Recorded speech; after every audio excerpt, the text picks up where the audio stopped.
Hi வணக்கம். உங்கள் ஆனந்த கண்மணி ஆனந்த நாவல் கீதம் சேனலை கேட்குறவங்க எல்லாரும் மறக்காமல் சப்ஸ்கிரைப் பண்ணிவிடுங்க. லைக் பண்ணுங்கள், கமெண்ட் பண்ணுங்கள், ஷேர் பண்ணுங்கள். வாங்க நாம் இப்போ கதை கேட்க போகலாமா? சுபலதாவின் உயிரே உன்னை தேடி அத்தியாயம் 8. உண்மைதான், அந்த பெண்ணை காப்பாற்றியது சிவாதான். அந்த சிறுமியின் மயக்கத்தை தான் டாக்டர்கள் தெளிய வைத்தார்கள். மகள் கண்விழித்ததும் தான் உதயகலா நிம்மதியானார். வீட்டிற்கு வந்த பிறகு, என்னை யார் கிணத்திலிருந்து தூக்கினது என்று உதயராகா கேட்க, அந்த ஓட்டு வீட்டில் இருந்தான்ல ஒருத்தன், அவன்தான் தூக்கினான் என்றாள் லேகா. மறுநாளே உதயராகா அந்த ஓட்டு வீட்டின் முன் போய் நின்றாள். அவளை பார்த்ததும், ஏய் பாப்பா, தோப்பு பக்கமெல்லாம் போகாத என்றான் சிவா. இனி போக மாட்டேன் என்றவள், தேங்க்ஸ் அண்ணா என்றாள். அப்போது அங்கே வந்த தாத்தா, உதயா, இவன் உனக்கு அண்ணன் இல்லை, அத்தான் என்றார். என்னது அத்தானா? அபியத்தான் மட்டும்தானே என்று சொல்ல, இல்லை இல்லை, இவன் அபிக்கு மூத்தவன், இவன்தான் உனக்கு முதல்ல அத்தான் என்றார். ஐ, அப்ப எனக்கு 2 அத்தானா என்று அந்த சிறுமி கேட்க, ஆமா என்றார் தாத்தா. சிவா, இவள் யார் என்று தாத்தாவை பார்க்க, உனக்கு அத்தை மகள் வேணும், உன் பாட்டியோட தங்கச்சி பேத்தி என்றார். தேவிகா சொந்தம் என்றதுமே முகம் சுளித்தான் சிவா. உதயராகா சிறு பெண், அவளுக்கு அதெல்லாம் புரியாது. தாத்தா, இவர் எனக்கு அத்தான்னா இவர் எனக்கு அத்தானா அபி அத்தானுடைய அண்ணனா என்று கேட்க, ஆமாம்மா, என் மகனோட மூத்த சம்சாரத்து மகன் என்றார். அதெல்லாம் பெருசா உதயராகாவுக்கு புரியலை என்றாலும், சிவா என்னோட சொந்தம் என்ற உரிமை வந்தது. அதன் பிறகு அங்கே அவள் இருந்த நாட்களில் அவன் வீட்டு திண்ணைக்கு வந்து விளையாடுவாள். லேகா அங்கே வரமாட்டாள். தெருவில் பசங்க வைத்து விளையாடிய நொங்கு வண்டி வேணும் என்று கேட்டு இவனிடம் அடம் பிடித்தாள். இது என்னடா தொல்லை மாறா, அந்த வீட்டுக்கு வந்த பாப்பா நம்மளையே சுற்றி சுற்றி வருது என்று அவன் அழுத்து கொள்ள, விடுடா, சிட்டியில் பிறந்து வளர்ந்த பாப்பா என்ற மாறன்தான் அவளுக்கு நொங்கு வண்டி செய்து ஓட்ட கற்றுக் கொடுத்தான். மற்ற இருவரையும் அண்ணா என்று அழைப்பவள் சிவாவை மட்டும் பெரியத்தான் என்றாள். தேவிகா அவனோட பேசாத, அவன் வீட்டு பக்கம் போகாத என்று உதயாவிடம் சொல்ல, அவளோ, நோ பாட்டி, பெரியத்தான் தான் என்னை காப்பாற்றினார், நன்றி மறக்கக்கூடாது என்றாள். இது என்னடி ஓ மக இப்படி பேசுறா என்று தேவிகா உதயகலா கிட்ட சொல்ல, விடுங்க பெரியம்மா, அவ சின்ன பொண்ணு, அவகிட்ட போய் ஏன் மல்லு கட்டுறீங்க? அவ சொல்ற மாதிரி அன்னைக்கு என் மகளை காப்பாத்தினது அவன்தானே. என்னதான் நீங்க வேண்டாம்னாலும் விலக்கி வச்சாலும் அவன் உங்க பேரன்தான் பெரியம்மா. அதுதான் பெரியத்தான்னு சொல்றாளே, யாரோ சொல்லி கொடுத்துருக்காங்க. யாரோ என்ன சொல்றது, எல்லாம் உன் பெரியப்பா வேலையாத்தான் இருக்கும் என்று பல்லை கடித்தார் தேவிகா. விடுங்க பெரியம்மா, ஊருக்கு போனதும் மறந்துடுவா, அப்புறம் எப்போ வருவாளோ, இவளுக்கு ஞாபகம் இருக்க வாய்ப்பே இல்லை, இங்கே இருக்கும் வரை சொன்னா சொல்லிட்டு போறா என்றார். உண்மையும் அதுதான். இங்கே இருக்கும் வரை ஒரு நாளைக்கு ஒரு தடவையாவது அவனிடம் வந்து பேசிவிட்டு போகும் அந்த சிறுமி ஊருக்கு போகும்போது கூட வந்து இவனிடம் டாட்டா பாபாய் பெரியத்தான் என்று சொல்லிவிட்டுத்தான் போனாள். உதயகலா சொன்ன மாதிரி நாளாக அவளுக்கு அவனை மறந்தே போனது. அதன் பிறகு அவள் இவர்களை மற்ற உறவினர் வீடுகளில் பார்த்து பேசி பழகி இருந்தாலும் சிவாவை மறந்தே போனாள். அதுதான் உண்மை. இப்ப தாத்தா சொன்னபோதுதான் அவளுக்குள் அந்த நினைவு அலைகள் வந்தது. உதயராகா அன்று நடந்ததை சொன்னதும் தான் அவனுக்கும் லேசா ஞாபகம் வந்தது. ஞாபகம் வந்த பின் தான், என்னது, அந்த பாப்பா இன்னுமா வளராம இருக்கு என்று அவன் அவளை நன்றாக ஏற இறங்க பார்த்தபோதுதான் தெரிந்தது அவள் கொப்பும் குலையுமாக இருக்கும் பருவ பெண் என்று. முதலில் அவன் அவளை பாப்பா என்று சொன்னதற்கு காரணம், அவள் குட்டியா ஒரு ட்ரௌசரும் பனியனும் போட்டுக்கொண்டு இருந்ததால் தெரியலை. பொதுவாகவே பெண்களை கழுத்துக்கு கீழே சிவா பார்க்க மாட்டான், பெருசா பேசவும் மாட்டான். காரணம், அவனுக்கு பெண்கள் பழக்கம் இல்லாதவர்கள். மாறனின் தாய் 3 வயது வரை வளர்த்தாலும் அதன் பிறகு அவன் தனியாகத்தான் இருந்ததால் பெண்களை அவன் நெருங்க மாட்டான். அவனுடைய தோட்டத்தில் வேலை செய்யும் நேரத்தில் 50-60 பெண்கள் கூட வேலைக்கு வருவார்கள். அவர்களை வேலை வாங்கினாலும் கண்களை தாண்டி பார்க்க மாட்டான். அதனால்தான் ஊரில் இளவட்ட பெண்கள் பலர் அவனிடம் வயலில் வேலை செய்ய வருவார்கள். பயம் இல்லை. வேலை நடக்கும் இடத்தில் வேறு ஆண்களும் பெண்களிடம் தவறாக நடந்து கொள்ள முடியாது. மீறி வம்பிழுத்தால் உருச்சாமட்டையால் முதுகு தோலை உரித்து விடுவான் என்ற பயம் இருக்கும். பொதுவாகவே தாத்தாவுக்கு தன்னோட 2 பேரன்களை நினைத்தும் பெருமைதான். இருவருமே பெண்கள் பக்கம் போக மாட்டார்கள். அபி செருக்கும் திமிரும் கர்வமும் கொண்டவன். அவனுடைய ஃபேக்டரியில் வேலை செய்யும் பெண்களை மதிக்கவே மாட்டான். அலட்சியம் செய்வான், கண்டுக்க மாட்டான். சிவா அப்படியெல்லாம் செய்ய மாட்டான். ஆனாலும் ரொம்ப கராராக இருப்பான். எந்த பெண்ணும் அவனிடம் நெருங்கக்கூட நினைக்க மாட்டாள். ஒரு நிமிடம் உதயராகாவை உற்று மேலே இருந்து கீழே பார்த்தவன், சே, என்ன சிவா, ஒரு வயசு பொண்ணை இப்படி பார்க்குற என்று தோன்ற சட்டென தன் முகத்தை இறுக்கமாக்கி கொண்ட சிவா, சரி, ஞாபகம் வந்துருச்சு, அதுக்கு என்ன இப்ப என்றான். இல்லை பெரியத்தான், அன்னைக்கு மாதிரியே நீங்கள் இன்னைக்கும் என்னை அப்படியே அழாக்கா தூக்கிட்டீங்க. வண்டியில் குறுக்கே விழுந்திருந்தேன், கண்டிப்பாக அடிபட்டிருக்கும். நீங்கள் தான் இன்னைக்கும் காப்பாற்றிட்டீங்க என்றாள்.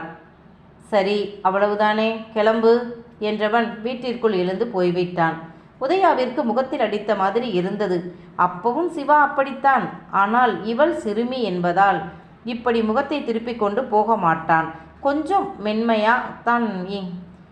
மென்மையாத்தான் இங்கே எல்லாம் வராத என்பான். அன்று சொன்னதற்கு காரணம் தேவிகாவின் சொந்தக்கார பாப்பா எதற்கு வம்பு என்றுதான் சொன்னான். இன்றும் தேவிகாவும் லேகாவும் வீட்டின் பின்பக்கம் நின்றபடி இங்கே இவர்களைத்தான் பார்த்து கொண்டு இருந்தார்கள். அது சிவாவின் கண்ணில் பட்டது. எனவேதான் பட்டன எழுந்து போய்விட்டான். அவன் போனதைக் கண்டு உதயராகா முகம் சுருங்கி போக பூபதிக்கு பாவமாக இருந்தது. உதயராகா சோகமாக எழுந்து பெரிய வீட்டை நோக்கி போனாள்.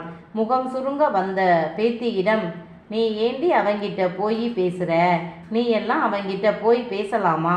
உன் முன்னாடி நிற்க கூட அவனுக்கு தகுதி இல்லை என்றார் தேவிகா. அதெல்லாம் உதயராகா காதில் விழவே இல்லை. ஊருக்கு போவதற்குள் எப்படியாவது பெரியத்தானை என் கூட பேச வைக்கணும். எப்படி என்றுதான் அவள் யோசித்தாள். பாரு அப்பத்தா, நீ சொல்றத கூட காதுல வாங்காம போறா இவ என்று லேகா கடுப்பாக சொல்ல, விடுடி, இந்த ஊரு இங்கே உள்ள எல்லாமே அவளுக்கு புதுசு, அதனால தான் இப்படி இருக்கா, விடு என்றார் தேவிகா. ஆனால் லேகா அப்படியே விட்டு விடுவாளா என்ன? மாலை நேரம் அபிச்சந்திரன் வீடு வந்ததும் அவன் அறைக்கே சென்ற லேகா அண்ணனிடம் காலையில் நடந்ததை சொல்ல அதை கேட்ட அபி இயல்பாக, இதில் என்ன இருக்கு என்றான் புரியாமல். என்ன இருக்கா அண்ணா, உனக்கு புரியலையா? உதயா அவன் பின்னாடி போறா. அவன் தூக்கினதை பெருசா ஏதோ அதிசயம் போல பேசுறா. இப்படியே போனா சரியா வராது. பெரியத்தான்னு சொல்றா. எனக்கு இதெல்லாம் பிடிக்கவே இல்லை. அப்புறம் காத்திருந்தவன் பொண்டாட்டியை நேத்து வந்தவன் கொண்டு போன கதையாகிடும் என்றாள். ஸ்டாப் இட் லேகா, இதென்ன பேச்சு? ஒருத்தர் கூட சும்மா ஜாலியாக பேசினா கூட உடனே தப்பாக எடுத்துக்கணுமா? அதுவும் உதயா சிட்டியில் பிறந்து வளர்ந்து படித்தவ. அவளுக்கு தெரியாதா யார்கிட்ட எப்படி பேசணும் பழகணும்னு? இனிமேல் நீ அவள் பின்னாடி போய் உளவு பார்க்குற வேலையெல்லாம் வச்சுக்காத. இது நல்லா இல்லை என்றான் சற்றே கடுப்பான குரலில். எப்போதும் கடுமையாக பேசாத அண்ணன் கடுமையாக பேசவும் லேகாவிற்கு கண்ணீரே வந்துவிட்டது. விருட்டென்று அறையை விட்டு போய்விட்டாள். தங்கை கண்கலங்க போனதை கண்ட அபிக்கு கஷ்டமாகத்தான் இருந்தது. திருமணமாகி குழந்தைகள் பிறந்த பிறகும் லேகாவிற்கு இன்னும் பக்குவம் வரலை. உதயா சிறு பெண். அவள் ஏதோ விளையாட்டா அவனை பார்க்க போனதை இவள் பெரிதுபடுத்தி இவனிடம் சொன்னது அவனுக்கு பிடிக்கலை. கண்டித்தால் கண் கலங்குகிறாள். இதற்கு என்ன செய்வது என்று போய்விட்டான். சதானந்தன் அபிச்சந்திரன் கூட ஃபேக்டரிக்கு போனவர் அப்பா மகன் இருவரிடமும் துருவி கேள்விகள் கேட்டார். பிஸ்னஸில் எந்த அளவு அபிச்சந்திரனுக்கு நாட்டம் இருக்கு, அனுபவம் இருக்கு, கர்வம் இருக்கு என்று கண்டுகொள்ளத்தான் இத்தனை கேள்விகளும் கேட்டார். ஏனென்றால் இதை போல பல மடங்கு பெரியது அவருடைய தொழில்.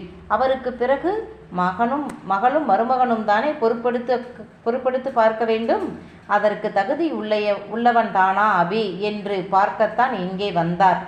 அவருக்கு திருப்தி தான். ஆமாம், இந்த கம்பெனியை தொடங்கி நடத்த இந்த அளவுக்கு கொண்டு வந்தது நீங்கள். உங்களுக்கு 2 மகன்கள். அப்போ இந்த ஃபேக்டரியையும் 2ஆக தானே பிரிக்கணும் என்றார் சதானந்தன். அதை கேட்ட ரவிச்சந்திரன் தயங்க, அபி சற்றும் தயங்காமல், இல்லை மாமா, இந்த தொழிலை தொடங்கி நடத்தியது அப்பாவா இருந்தாலும் நான் தான் இதை இந்த அளவு இன்றைய டெக்னாலஜியை வைத்து பெரிய அளவு வளர்த்தேன். அவனுக்கு என்ன தெரியும்? இந்த ஃபேக்டரியில் வேலை செய்யும் அடிமட்ட தொழிலாளிக்கு தெரிவது கூட அவனுக்கு தெரியாது. படிப்பறிவு இல்லை. அவன் ஃபேக்டரி பக்கமே வந்தது இல்லை. அவனுக்கு நிலம், தோப்பு, தோட்டம் எல்லாம் கொடுத்துடலாம். அவனுக்கு அதுதான் தெரியும். ஃபேக்டரியில் அவனுக்கு எதுவும் தெரியாது. அவன் வரமாட்டான் என்றான் அபி. அதை கேட்டு ரவி அமைதியாக இருக்க, ஓகே என்றார் சதானந்தன். அவருக்கு இணையான சம்பந்தம் இவர்கள் இல்லைதான். ஆனால் பாரம்பரியமானவர்கள். இன்றைய தொழில் அதிபர்களிடம் இருக்கும் பல கெட்ட பழக்கங்கள் அபியிடம் இல்லை. சோஷியல் ட்ரிங்கர் தான் என்றாலும் அளவாகத்தான் குடிப்பான். இன்றைய எலைட் நாகரிகம், அங்கே உள்ள அவலங்கள் சதானந்தனுக்கு பிடிக்காது. என்னதான் மெட்ரோபாலிட்டன் சிட்டியில் மகள் பிறந்து வளர்ந்திருந்தாலும் நம்முடைய கலாச்சாரம் தெரியணும், அந்த பழக்க வழக்கம் வந்துவிடக்கூடாது என்று மிகவும் கண்டிப்பாக இருந்தார்கள் கணவனும் மனைவியும். அவர் பெண்ணை கேட்டு பல பெரிய தொழிலதிபர்கள் சிபாரிசு வைத்த போதும் அவர் கொடுக்க சம்மதிக்கலை. எலைட் சமூகத்தைச் சேர்ந்த மாப்பிள்ளை வேண்டாம், அதே சமயம் படித்த பண்பான திறமையான பையனாக வேண்டும் என்றுதான் சொந்தக்காரனான அபிச்சந்திரனை தேர்ந்தெடுத்தார். இப்போது அவனை பார்த்த பிறகு இன்னும் அவருக்கு திருப்திதான். பல விதங்களில் அபியை அவர் சோதனை செய்துவிட்டார். எனவே திருப்திதான். திருவிழா முடிந்ததும் நிச்சயம் பண்ணலாம் என்று தேவிகா சொன்னதால் அப்படியே வச்சுக்கலாம் என்று நினைத்தார் சதானந்தன். அடுத்த 2 நாட்கள் விருந்து உபச்சாரம் பலமாக இருந்தது அவர்களுக்கு. ஆனால் சதானந்தனுக்கு திடீரென ஊருக்கு போக வேண்டிய சூழ்நிலை. எனவே மனைவி மகளை விட்டுட்டு அவர் மட்டும் சென்னைக்கு சென்றார். உதயராகா காலையில் எழுந்ததும் சிவாவின் வீட்டு திண்ணைக்கு வந்து விடுவாள். முதல் முறையாக அவள் வந்தபோது சிவா அவளை பார்த்து முறைத்தவன், ஏய், இங்கேலாம் வரக்கூடாதுன்னு சொன்னேனா இல்லையா? இங்கே எதுக்கு வந்த என்று கேட்க, ஹலோ, இது என் பெரியத்தானோட வீடு தான்.